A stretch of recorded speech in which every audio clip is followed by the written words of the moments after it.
Halo bro, dimanapun kalian berada, gimana kabarnya? Balik lagi sama saya Malva ya guys ya.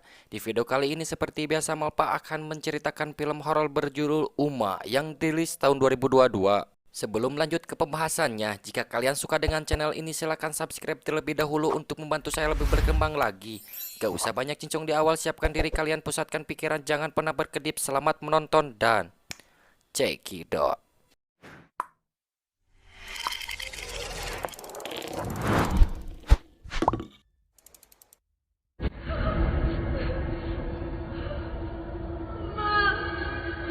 Di awal film kita akan diperlihatkan ingatan masa lalu seorang wanita bernama Amanda yang dimana ketika waktu kecil Amanda pernah disetrum oleh ibunya sendiri. Karena trauma yang cukup mendalam, Amanda pun menyingkirkan barang yang berkaitan langsung dengan listrik. Dan Amanda tersebut hidup di negara Amerika Tengah ladang yang luas, tepatnya jauh dengan permukiman warga. Dan inilah Uma.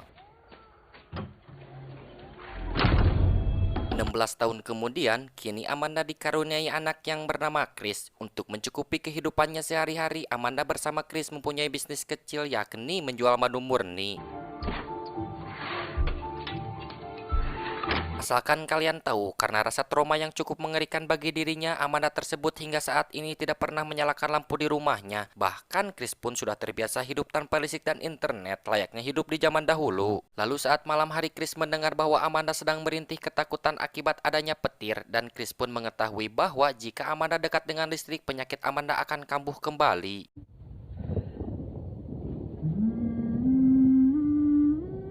Keesokan harinya seorang pria yang bernama Denny datang menghampiri Amanda untuk membeli madu murni yang nantinya madu tersebut dijual di toko milik Denny itu sendiri. Dan peraturan untuk memasuki area kawasan milik Amanda tersebut, siapapun itu harus mematikan peralatan yang berkaitan langsung dengan listrik. I do know is I can sell every drop of this you make and more. Setelah itu Amanda memberitahu Chris bahwa madu yang mereka produksi dari dulu semakin hari semakin menguntungkan, dan Amanda pun menyuruh Chris untuk mengantarkan sebuah pesan untuk Denny. Di tengah perjalanannya Chris bertemu dengan seorang pria berasal dari Korea yang akan menanyakan alamat seseorang. Akan tetapi Chris mencoba mengabaikan pria tersebut karena Chris tidak memahami bahasanya. Di sisi lain Amanda yang sedang di rumahnya datangi pria tersebut, dan ternyata si pria berasal dari Korea itu adalah pamannya sendiri. Bahkan Amanda pun membentak keras pamannya supaya mematikan peralatan yang berkaitan langsung dengan listrik. 남편 없어요. Ketika waktu berusia masih muda, nama asli Amanda adalah Soyun, dan tujuan pamannya datang ke sana, ia ingin memberitahu bahwa beberapa bulan yang lalu ibu Amanda telah meninggal dunia akibat serangan jantung. Sebelum pergi dari sana, pamannya memberikan sebuah koper yang berisi abu jasad ibunya dan beberapa barang peninggalannya. 항상 원한 걸 얻었잖아. 엄마가 얼마나 무서운지 네가 더 잘 알겠네. Lalu Shin berpindah kembali kepada Chris yang kini sudah berada di toko milik Denny. Di sana Denny memperkenalkan sepupunya yang bernama Reaper, bertujuan agar Chris bisa lebih dekat. Lalu saat Chris sudah berada di rumahnya, ia dibentak oleh Amanda karena Chris mencoba akan membuka isi koper tersebut. Malam hari telah tiba, rasa sunyi semakin mendalam ketika koper sudah berada di tangannya. Saat Amanda mencoba membuka isi koper tersebut, tiba-tiba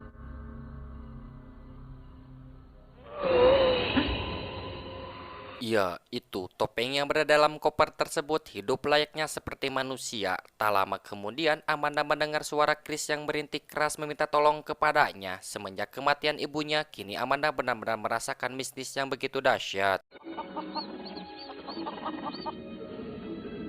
Saat pagi hari, Amanda mendengar dan merasakan bahwa di dalam lemari itu seperti ada jeritan seorang anak kecil. Akibat hal itu, Amanda mengingat kembali ketika waktu dulu yang disiksa oleh ibunya sendiri. Dari sejak kecil, Chris selalu belajar di rumahnya, dan kali ini Chris mendaftarkan diri ke universitas untuk melanjutkan sekolahnya. Akan tetapi, di balik semua itu, Amanda tidak ingin Chris pergi meninggalkannya. Karena Amanda berpikir bahwa menjadi seorang ibu yang baik adalah yang selalu dekat dengan anaknya. Pemikiran tersebut muncul akibat dulunya Amanda yang selalu disiksa oleh ibunya sendiri. Dan pada intinya, seorang anak hanya membutuhkan dukungan langsung dari orang tuanya. Apapun itu, asalkan hal baik untuk anaknya sendiri. Lalu saat Amanda mencoba meyakinkan dirinya kembali untuk melepas Chris ke universitas, tiba-tiba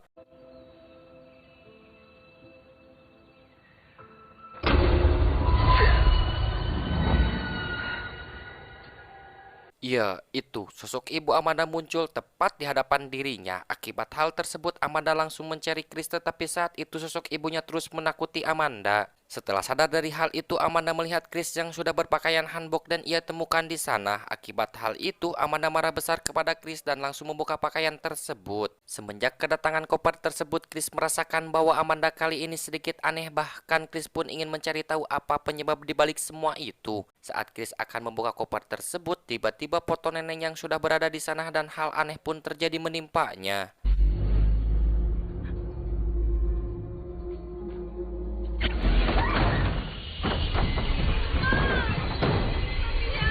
Tak lama kemudian Amanda datang untuk membantu Chris dan kali ini Amanda memberitahu bahwa di dalam koper tersebut adalah abu jenazah ibu Amanda dan hanbok tersebut adalah hasil jahitan ibu Amanda sendiri. Tidak hanya itu, topeng pusaka keluarga yang diberi nama Tal adalah warisan keluarga yang harus turun-menurun ke tangan anak wanitanya. Dari semua hal itu, beberapa orang Korea percaya jika kesulitan hidup disebabkan oleh arwah nenek moyang mereka yang tersiksa. Jadi mereka membuat persembahan untuk menenangkan jiwanya. Dan Amanda pun mengingat masa lalunya ketika memegang box musik yang ia sukai waktu dulu.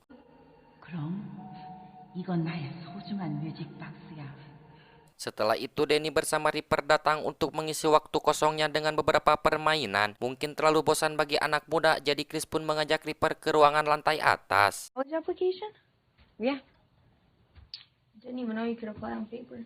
Di sana Ripper mengeluarkan ponselnya. Tentu hal tersebut adalah melanggar peraturan yang ada. Akan tetapi ketika Ripper berada di lantai bawah dan langsung berdekatan dengan Amanda pun semuanya nampak baik-baik saja. Karena hal itu Chris berpikir bahwa selama ini ia dibohongi oleh orang tuanya sendiri. Saat pagi hari Chris melihat lamaran data diri untuk melanjutkan sekolahnya telah rusak. Tentu Chris pun mencurigai Amanda. Karena di rumah tersebut tidak ada orang lain selain mereka berdua. Akan tetapi Amanda mengatakan bahwa dirinya tidak melakukan hal tersebut.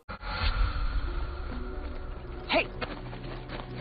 What did you call me? Karena hal itu Chris kali ini sangat muak dengan ibunya sendiri dan mengatakan bahwa kehidupan yang layak untuk seorang anak bukanlah seperti penjara yang tidak mengenal dunia luar dan menginginkan hidup normal seperti pada umumnya. Tidak hanya Chris yang merasakan muak, Amanda pun merasakan hal yang sama. Karena trauma yang begitu mendalam, jadi Amanda pun memutuskan untuk mengubur abu jenazah ibunya sendiri di tengah ladang yang luas. Tak lama kemudian, tiba-tiba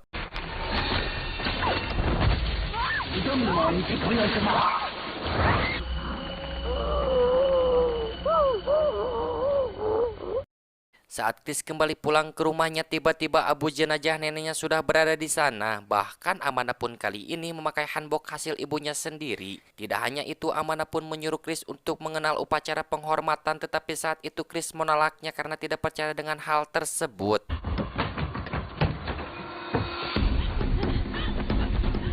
Di tengah ladang yang luas, Chris melihat seekor siluman rubah yang diyakini beberapa orang Korea bahwa siluman tersebut masih ada. Dan dari semua itu, ternyata Amanda dirasuki oleh arwah ibunya sendiri. Ketika Amanda bersama Chris akan pergi dari sana, tiba-tiba